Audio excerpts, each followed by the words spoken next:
Lo dijo en la primera hora. Muy bien, 7:44 en la mañana. Vamos a dejar los temas eléctricos de lado y hablemos de los temas políticos. Un poco se ha explicado en estas horas lo que se viene después del resultado de la consulta popular. 9 preguntas en las que el sí obtuvo un apoyo mayoritario del pueblo ecuatoriano, 2 en las cuales él no se impuso, las 2 económicas. La lectura de mucha gente, prácticamente hay una unanimidad de criterios en el sentido de que para esta consulta, el votante, el pueblo ecuatoriano se decantó por lo que se siente es la necesidad más imperiosa para las ecuatorianas y ecuatorianos, que es la seguridad. No tuvimos el 7 veces sí del año 2018, no tuvimos el 8 veces no del año 2023. La gente hoy votó discriminando justamente su postura en torno a estas inquietudes. 3 días después del proceso electoral, ya con los resultados ya definidos, ayer el presidente estuvo en la provincia del Oro y ha hablado de una goleada. Eso también ha sido matizado por algunos en cuanto a la interpretación de lo que es la goleada. Yo sostengo que no hay que analizar únicamente la parte cuantitativa, sino la parte cualitativa del pronunciamiento popular. Está con nosotros el doctor Esteban Torres Cobo, quien es viceministro de Gobernabilidad y que tiene la gentileza de aceptar esta invitación de este espacio. ¿Cómo le va, viceministro? Bienvenido. Qué gusto, Fabricio, a las órdenes. Gracias. A ver, 3 días después, ¿ustedes siguen hablando de goleada o hay que matizar esto, doctor? ¿Cómo le ve usted? A ver, nos tocó salir así, porque también del otro lado empezaron a decir que era una victoria tener 2 frente a 9, lo cual no es una victoria en ningún lado. Pero evidentemente el resultado es positivo, lo festejamos el día domingo. Las 2 preguntas que lamentablemente no se ganaron nos apenan porque hubieran sido muy positivas para el país, pero fundamentalmente, y eso siempre se supo, el interés de la consulta era un tema de seguridad y lucha contra la impunidad. Sí lo festejaron el domingo, dice usted. Sí, claro. Sí, ¿Y por qué no salieron con alguna declaración política? Yo salí, estuve en TC. ¿Se circunscribieron a una declaración del secretario de Comunicación? No, yo salí a las 8 de la noche en TC, justamente en la primera entrevista, a tratar ese tema. Entonces sí salimos. Pero como le digo, creo que es un resultado positivo, hay que leerlo así. Eso es aún más compromiso, se festeja un momento y luego hay que volver a la acción, y eso es lo que estamos haciendo. Viceministro, para quienes alegan que los resultados del referéndum y consulta popular reflejan una derrota para el gobierno, sostienen que las preguntas en las cuales el no se impuso eran prácticamente la esencia o lo medular de este proceso. No, a ver, existieron, ¿cómo se compuso o cómo se construyó la consulta popular? Primero con un bloque de reformas legales autónomas de gobierno, propuestas por el gobierno, que fueron al dictamen de la Corte Constitucional, de las cuales pasaron 6. Y un segundo bloque que se compuso de reformas constitucionales, escuchando mucho a la ciudadanía y a los sectores políticos que criticaron el primer bloque de preguntas de gobierno. En ese segundo bloque estaban justamente las 2 preguntas que no tuvieron un respaldo para ser aprobadas.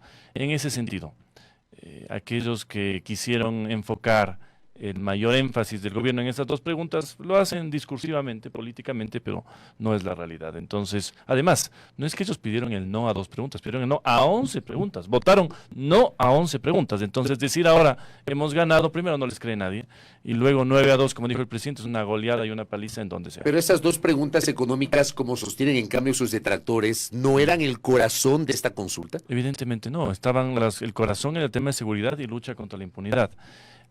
¿Qué pasó con las 2 preguntas? La de trabajo por horas es una pregunta de mucha más discusión ideológica, eso es algo normal, especialmente en temas laborales, y la del arbitraje, una muy técnica de entender.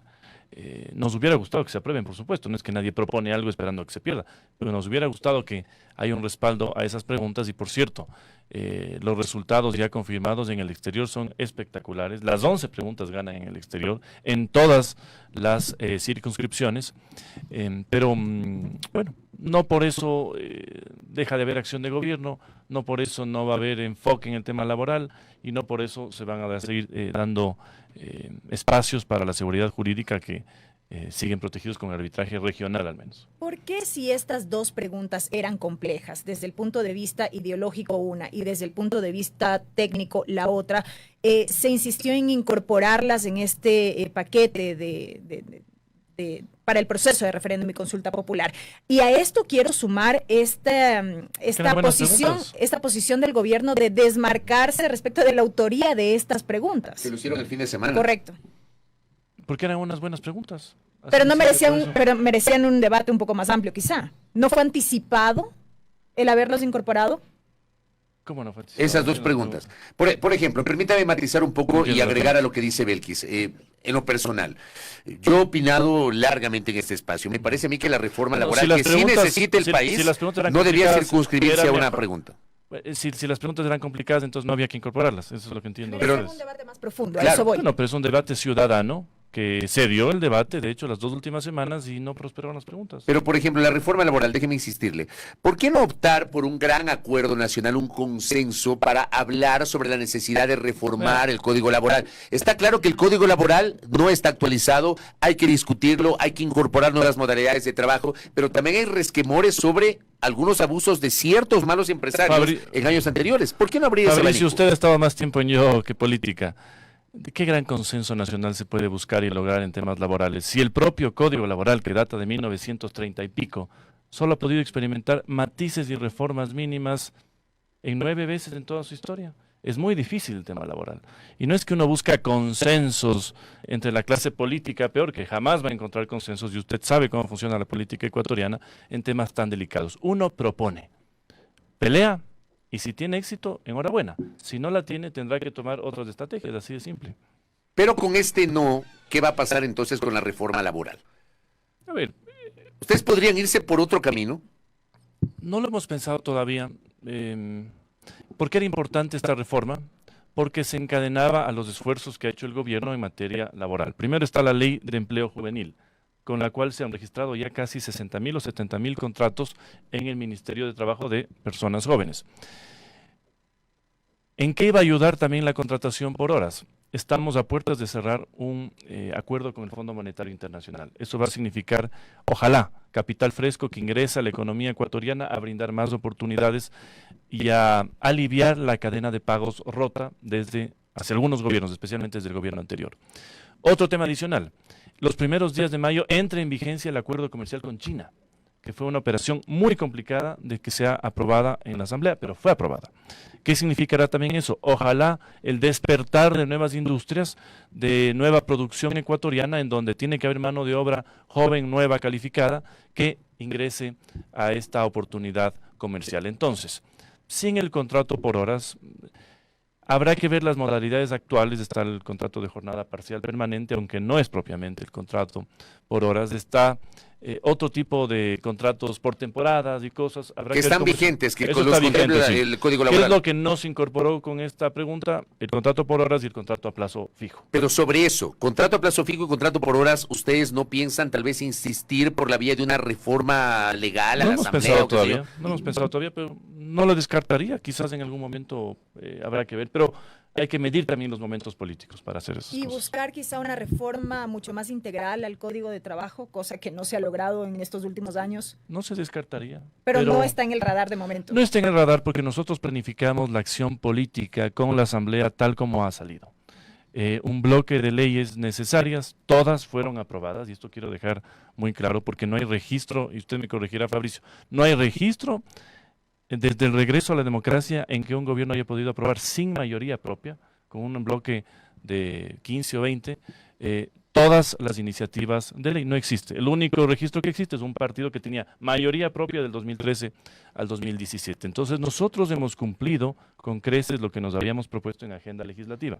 ¿Significa eso que está descartada cualquier otra acción legislativa? Quizás no, pero habrá que ver la pertinencia, el momento político. En esta circunstancia actual, lo importante es continuar con el mandato de los ecuatorianos en la consulta, trasladando ese trabajo a la Asamblea. Usted dice algo que es real y que yo también lo he citado. O sea, el presidente Noboa logró lo que no logró el presidente Lasso, que fue lograr un consenso, tal vez hablando del gobierno anterior.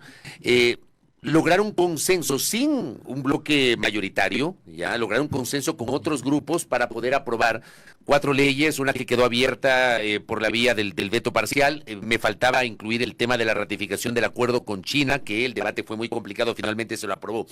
De acuerdo, pero ¿qué va a pasar en el futuro cuando, por ejemplo, hay un distanciamiento con Revolución Ciudadana? Revolución Ciudadana, al menos sus voceros han dicho que no quieren saber nada, que hay un tema de confianza, dicen que no confían en el presidente Noboa. Los socialcristianos aparecieron el día de ayer a través de su presidente nacional cuestionando la salida de 2 legisladores, de Guido Vargas y de Lucía Jaramillo, como a marcar distancias con el gobierno del presidente Noboa, y también construye con quien el último fin de semana hubo diferencias. ¿Con quiénes van a dialogar en ese sentido, doctor Torres? Dialogaremos con todos, habrá que esperar que se calmen las aguas políticas luego de la consulta y nosotros seguiremos haciendo el trabajo que hemos hecho desde el principio. Apertura, diálogo, búsqueda de consensos, búsqueda de puntos medios con los que quieran. Con los que no quieran y cierren sus puertas, bueno, simplemente no habrá diálogo, pero por nuestra parte no va a cambiar la dinámica legislativa que hemos tenido. ¿Van a invitar a hablar a ahora. Revolución Ciudadana? Pero si permanentemente se habla con todos ellos. ¿Usted ha vuelto a hablar con la gente de Revolución Ciudadana después, Ayer hablé con Viviana después Veloz, de lo de la embajada? que es mi gran amiga, me topé en un programa televisivo y dialogamos, sin duda. Viceministro, pero Nunca, la política no es como algunos creen que es puro piedrazo. No, yo sé que no es así, pues, o sea, así se saludan en los CES y en los estudios y todo, pero el tema es que en la política real hay que llegar a acuerdos, pues claro. Pero, ¿y qué ha pasado en las últimas 5 leyes? Usted ve la votación, vea la votación. Pero es que ahí sí había acuerdo, pues, doctor. No, vea usted la votación de cada proyecto de ley. ¿Qué votación ha Sobre sido? los 120 votos Ya, pero en 3 de las 5 leyes. ¿Cuál ha sido similar? Ninguna ha sido similar. En la una, de hecho, de turismo no participó ya Revolución Ciudadana. Votaron 7. Igual se aprobó. Entonces, no es que... Por eso, con eso quiero desmitificar esto del pacto, del acuerdo. Había siempre la posibilidad de diálogo en temas puntuales. 1 a 1. En algunos hubo acuerdo, en otros no. Y esperaríamos que ahora, si hay responsabilidad política, esto continúe. Por supuesto, si evidenciamos que ya hay intereses evidentemente electorales, y eso es lógico a pocos meses de inscribir candidaturas para un nuevo proceso, también lo vamos a decir públicamente. Pero mientras no haya, vea, siempre política, sino mientras no haya ataques personales, mentiras, difamaciones, temas que ya cruzan la línea de lo personal, siempre se puede dialogar con la gente. ustedes no cierran la puerta al diálogo, dice usted, dialogaremos con los que quieran y los que no quieren, pues bueno, no se sentarán a la mesa. Si no hay ese diálogo, eso se traduce en votos, viceministro. Y lo que se requiere en adelante en la Asamblea es que esos proyectos de reforma derivados del proceso de referéndum y consulta cuenten con los votos para poder ser aprobados. ¿Qué pasa si no hay esos votos? Es que aquí usted no está diferenciando. Una cosa es una iniciativa de gobierno y otra es una iniciativa legislativa que tiene un respaldo del 70% de los ecuatorianos. O sea, el origen que es el Es mandato muy popular. distinto. Entonces, ya no es esta iniciativa de gobierno, es un mandato ciudadano en donde los legisladores tendrán que tomar su decisión y nosotros como gobierno somos los garantes de esa decisión. Somos los encargados de llevarla adelante, pero si no quieren cumplir con ese mandato, también tendremos que tomar nuestra decisión política. Pero ¿Cuál es muy sería la distinto. decisión política si es que en efecto no hay los votos Evidenciar más allá de que es un mandato ciudadano? evidenciar a aquellos que le quieren dar la espalda a los ecuatorianos luego de que ellos se han pronunciado en un 70% a favor de esas reformas. Pero en la práctica, ¿cómo se podrá instrumentalizar entonces el resultado de este proceso si es que no existe el respaldo de estos legisladores? Es que estoy seguro que va a haber. Ok. Nadie creo que sea capaz de oponerse a un mandato de los ecuatorianos. Más allá de que siempre un legislador tiene la libertad legislativa de hacer lo que quiera, pero imagínese usted, sería ilógico. Además, ¿cómo quedarían ellos frente a un proceso electoral que se viene, dándoles las espaldas a los ecuatorianos en materia de seguridad? Realmente, para la Asamblea es un escenario de muy poca libertad, diría yo. Se ha dicho, o al menos he podido leer en estos últimos días por parte de algunas agrupaciones, que se respaldará con los votos siempre y cuando se respete de forma textual lo que fue planteado en las preguntas y los respectivos anexos. ¿Hay alguna posibilidad de que en su contenido cambien los textos en la reforma como tal que se presente? A ver, como ex legislador le puedo decir que incluso en sentencias constitucionales, en este caso, en reformas legales con una vertiente de consulta popular, hay algo de margen, pero más bien es un tema de forma, no tanto Ok. de fondo, Entonces, el fondo no se puede cambiar. no se puede cambiar. Pero, por ejemplo, si ustedes envían un proyecto con un texto, la Asamblea sí tiene la posibilidad de Puede jugar con ese discutir, texto. modular ciertas cosas, pero tampoco... Porque no se pierde la esencia del legislador. No, claro, nunca nadie Eso no pierde dice el la- anexo, además. Así es, no se pierde la esencia del legislador, pero digamos, porque escuchaba justo la entrevista a algún asambleísta bien intencionado de que podemos incluir esto en la reforma, tampoco es así. Es decir, hay libertad, yo creo que para modificar temas de forma, modular temas mínimos de fondo, pero no cambiar un articulado. Pero, por ejemplo, le voy a poner el caso dentro de las preguntas de consulta popular, sobre las cuales ustedes como gobierno tienen que enviar a la Asamblea un proyecto de reformas al Código Orgánico Integral Penal. Ahí hay una que habla de el endurecimiento de las penas para 10 delitos, sicariato, secuestro extorsivo, minería ilegal, etcétera. Son 10 delitos que están allí. Pero dentro de la pregunta y en el anexo que está en la parte posterior de la papeleta, no está, por ejemplo, la pena. Vamos a imaginarnos, le voy a poner un ejemplo hipotético, que ustedes mandan el proyecto y dicen, por este delito, por el delito de sicariato, le vamos a poner 30 años. Y la Asamblea dice, no son 30 años, vamos a dejarlo en 40 años. Eso sí puede hacer el legislador. Por eso no se puso los años en ese anexo, que es aquí el margen de maniobra que yo entendería. Uno tiene que subir las penas y la Asamblea tendrá que decidir en consenso hasta qué punto se suben las ¿Hasta penas. dónde? Es todo, así es. Por eso es que no es, uno nunca puede poner una camisa de fuerza absoluta a un legislador. Yo siempre critiqué eso cuando fui legislador y cuando habían sentencias de la Corte que, por ejemplo, le obligaban a cambiar el Código Civil a la Asamblea Nacional. Yo siempre sostuve que hay una libertad legislativa de tratar esos temas. Pero, como le digo, yo creo que dentro de lo que establece... O sea, en eso sí hay margen, entonces. Sí Siempre hay habrá margen margen. para que el legislador pueda discutir el Siempre va monto de la margen. pena. En lo que no hay margen, evidentemente, son las reformas. O sea, tiene que haber esa reforma, constitucionales. sí, así. Pues, o sea, tiene Así que haber es, así es. este endurecimiento de las Así es. penas, como por ejemplo también tiene que haber el establecimiento de el delito como tal del porte o tenencia de armas que pertenezcan a la policía y Fuerzas Armadas. Pero ahí tampoco pusieron una pena, o sea.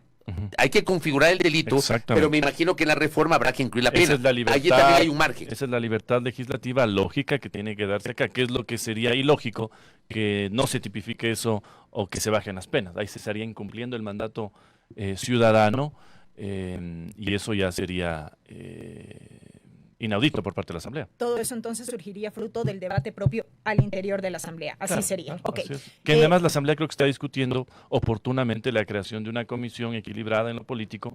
¿Usted estaría de acuerdo con una comisión ocasional? A ver, Esto no- debería ser tramitado por la Comisión de Justicia. A ver, la Comisión de Justicia este rato tiene una configuración completamente contraria a las preguntas de la Liderada consulta por popular. Revolución Ciudadana, dice usted. Si vaya, lo más probable es que esas reformas no tengan el trámite que deberían. Creo que la Asamblea tendrá que decidir si conviene o no esta comisión compuesta de forma equilibrada. ¿Usted cree que lo mejor sería, lo más razonable sería una comisión ocasional? No he dialogado todavía a este punto, no me quiero adelantar ni con la bancada, tampoco con el presidente. Yo creo que en lo personal podría ser lo mejor una comisión que trate específicamente las reformas de consulta popular, no solo para que esté un poco más equilibrada, sino para que no se cruce con otros temas que tiene en el trámite normal una comisión, y peor de justicia, que es bastante complicado. Viceministro, en otro tema brevemente sobre estos cambios en el gabinete ministerial, ya hemos visto algunos en estos últimos días. Usted en una entrevista con un medio escrito recientemente había manifestado que esto es fruto de una reconfiguración para un panorama más complicado post-consulta. No se han anticipado todavía qué otros cambios vendrían, pero usted no ha descartado que en efecto existan estos cambios a nivel del gabinete. ¿Se podría anticipar en qué carteras al menos? No lo sé, eso sí es decisión del presidente exclusiva, pero sí es cierto que estamos en un segundo momento político en donde esperamos un renacer económico. ¿A qué me refiero? Cuando inició este gobierno, las expectativas en sondeos de opinión y en encuestas daban como principal problema a la seguridad. Eso, con la acción gubernamental, que por supuesto no es completa todavía ni perfecta, esta es una lucha permanente, empezó a bajar, ya no solo como necesidad, sino como percepción y expectativa, que empezó a crecer evidentemente el tema económico y de empleo. Por eso en este segundo momento político, nosotros sí vamos a pisar el acelerador ojalá con recursos frescos que lleguen del exterior, de los multilaterales y del Fondo Monetario, el tema de la obra pública y la obra social.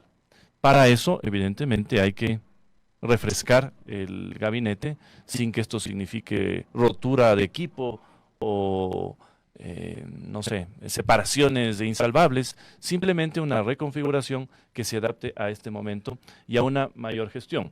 Por ejemplo, en el tema de energía, quizás me atrevo a pensar y a elucubrar, quizás el ministro encargado se termine quedando de titular y salga y de quizás transporte alguien- público. puede ser y que alguien vaya a obras públicas. Entonces, ¿Eso es cosas- posible? ¿Es opinión suya o se está analizando? No, y yo estoy este rato de forma personal, Ya, no quiero dar ok. alterna- podría pasar, ¿no es cierto? Sería lógico, porque dos carteras son muy difíciles de Pero si manejar. usted lo dice, uno podría pensar que sí lo están No, pensando. no, ¿O es usted algo, lo podría no, recomendar? es algo Lo que va a se me- plantear, lo que pasa es que quizá. le veo haciendo una excelente gestión al ministro en energía, hizo una gran gestión también en obras públicas, pero el enfoque energético este rato es bastante complicado, muy profundo y creo que yo al menos no podría estar en dos carteras a la vez. Entonces, creo que, por ejemplo, me atrevo a decir, sería lógico que alguien se titularice en Con obras el, públicas. con el nombramiento de Mónica Palencia como ministra del Interior, ella estaba encargada del Interior, ahora es ministra titular y dejó la cartera de gobierno.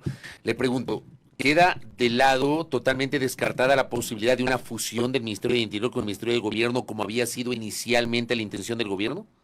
A ver, siempre más bien fue la intención del gobierno la decisión de las dos carteras. ¿Y qué es lo que está pasando administrativamente? Esto no tiene relevancia política, pero en la práctica es lo que sucede. Están a nombre del Ministerio de Gobierno una serie de bienes de la Policía y del Ministerio del Interior, empezando por UPCs y una serie de cosas. En esa transición, y a un principio se pensó que la decisión se termine dando, está más o menos avanzada en un 57%, pero la idea más bien final es que se termine escindiendo gobierno de interior. Esto es un tema más bien administrativo complejo. O sea, en lugar de fusión, por separado. Totalmente, sí. No, Porque no. inicialmente había esa intención del presidente Noboa. No, de hecho no. De hecho, inició con el presidente Noboa. A ver, el presidente Lasso, de lo que pude ver, el proceso de decisión había quedado más o menos en el 10% de los dos ministerios. En este momento esto ha subido al 47 o 50%. Pero no, siempre la intención fue separarles, definitivamente. Porque son competencias distintas, Pero ¿no? ¿por qué no Gobierno es- nombraron durante 5 meses ministro o ministra del Interior? ¿No había el perfil? No, estaba ejerciendo la doctora Pero Palencia y encargada, creo que... Pero encargada. Como usted mismo dice, Sí, o sea, pero- usted no podría manejar dos carteras. Sí, por pero eso, por la ahora yo creo complejidad. que hizo un excelente trabajo en Interior y por eso está ahora de titular en Interior y creo que lo va a seguir haciendo. El hecho de que muchas de las, a ver, todas las acciones, más bien dicho, lo que usted ve de Fiscalía y todo, no pueden ser ejecutadas si no hay un apoyo de Policía Interior. Entonces todo es un trabajo muy complejo y arduo y me parece más bien perfecto que tenga la doctora Palencia todo su esfuerzo, todo su tiempo para enfocarse aún más en lo que ya ha hecho tan bien, que es en materia de seguridad. Un par de cosas finales. La primera, la semana anterior hablaron de sabotaje en el ámbito eléctrico, pero en las últimas declaraciones de Roberto Luque, que yo coincido, lo destaqué el fin de semana, me parece que la aparición de Roberto Luque el día sábado en un video de 4 minutos fue muy interesante. Creo que fue muy informativo además. Creo que el ministro además esta semana ha aparecido, ha frenteado Creo que es un gran comunicacionalmente ministro, el tema, así es. más allá de la molestia que tenemos los apagones que a todos nos está afectando. Pero ya no habla de sabotaje. ¿Siguen ustedes insistiendo en la tesis del sabotaje? Se presentó, no fue una especulación, se presentó una denuncia que está en trámite en Fiscalía, pero es lógico que el ministro se centre ya en el hacer y no tanto en el decir qué no se hizo. Y por eso, más bien como yo concuerdo su video y le felicité, fue muy clarificador, profundo, honesto, serio, y eso es bueno en una crisis que lamentablemente nos ha tocado. Pero ya no utilizan esa palabra, viceministro. O sea, lo utilizaron la semana anterior y ahora ya no la utilizan. Bueno, es un proceso investigativo que además se ha pedido la reserva, eso tendrá ya que procesarlo Fiscalía. Nosotros queremos ver hacia adelante, tampoco podemos quedarnos en lo que no se hizo, lo que se hizo mal, lo que se dejó de hacer y no sabemos si se dejó hacer a propósito, que sí nos dolió, que esto coincide especialmente con una semana preelectoral porque eso lo tomamos muy mal, no hay coincidencias en política y que esto se haya dado, si había una crisis, tranquilamente se la podía prevenir con 1 mes de antelación, 2 meses de antelación, ir preparando todo lo que se tiene que hacer, pero sí fue feo sentir que esto llegue 5 días antes de una elección tan crucial para los ecuatorianos, mientras una serie de opositores evidentemente querían que fracasen las 11 preguntas. Entonces sí lo tomamos muy mal, se hizo la debida denuncia, habrá que ver cómo avanzan esas investigaciones, pero tenemos que ver hacia adelante con soluciones, que es lo que quieren los ecuatorianos. Pero ¿cómo es que desde el propio gobierno no se hizo un seguimiento respecto de la situación energética y nos den esta tesis de que hubo falta de información por parte del ministerio, más todavía cuando el problema energético se iba agudizando con el pasar de los días? O sea, ¿cómo nos quedamos con esta tesis de no me informaron? A ver, sin duda hay un error también gubernamental, pero no puede estar la administración central encima de cada ministro a quien le ha confiado justamente el desarrollo y la gestión de una cartera. Quizás fue un error, sí, les soy honesto. Quizás tiene que tener una persona presidencia al lado de cada ministro viendo que se hagan las cosas. No es lo lógico, porque se espera también que un ministro, si está ahí, haga todo lo posible y todo lo que tiene que hacer. Pero esto ha sido lamentablemente un balde de agua fría muy duro, pero también una oportunidad para corregir aquello que puede estar mal y para evitar que esto se llegue a dar en otro ámbito. Hoy ha sido el tema de electricidad. Ojalá esto no se dé, por ejemplo, en salud, en educación, en una serie de cosas. Y por eso el gobierno tiene que ir adaptándose y evitando nuevos problemas similares. Y con esto termino rapidito. ¿Usted sigue siendo afiliado del Partido Social Cristiano? Yo nunca fui afiliado al Partido Social. Ah, ¿nunca se afilió? Mire usted, yo pensaba que se afilió. Pero su papá sí es afiliado, ¿no? ¿O tampoco? Mi papá fue afiliado en sus primeros años, luego ya no. Creo que se perdió su afiliación. Yo fui presidente de Tiempo de Cambio siempre. ¿Cómo le suena a usted la postura de Alfredo Serrano ayer, que critica la salida de Lucía Jaramillo y de Guido Vargas y responsabiliza eso al gobierno? A ver, ¿qué es lo que está pasando en algunos partidos y en algunas bancadas? Yo soy muy respetuoso de lo que pasa en cada una de ellas.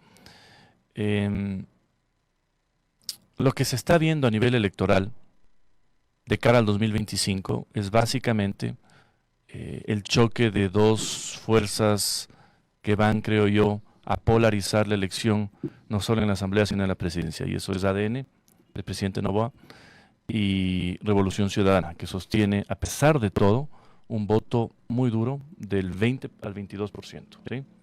Entonces, creo que en ese escenario político muchos actores se ven excluidos del escenario electoral y de alguna manera buscan otros lugares donde pueden estar y más, pero como le digo, yo soy muy respetuoso de lo que pasa en otras bancadas y partidos. Les deseo a todos aquellos que hacen política por el país mucho éxito, pero está muy claro el escenario, al menos hasta el día de hoy, de cómo sería el 2025, a pocos meses ya de inscripción de candidaturas, porque estamos hablando de que esto es en, si no estoy equivocado, octubre, noviembre. Correcto. Doctor, se me quedan un montón de temas en el tintero, pero también el tiempo me queda corto. Espero que nos vuelva a visitar. Gracias. Que pasen muy bien. Esteban Torres Cobo, viceministro de Gobernabilidad, aquí en A Primera Hora. Voy a la pausa, al regresar, Jorge Acaiturri, del Partido Social Cristiano. Por cierto, Amanda Hidalgo me está escribiendo y en sintonía me dice que le salude, viceministro, por si acaso. Sí. Voy a la pausa, volvemos. Felicitaciones a Amanda, que ayer le designaron para alguna cosa. Claro, muchas gracias. Vamos a la pausa. Primera Plana. Todas las noticias, todas las voces.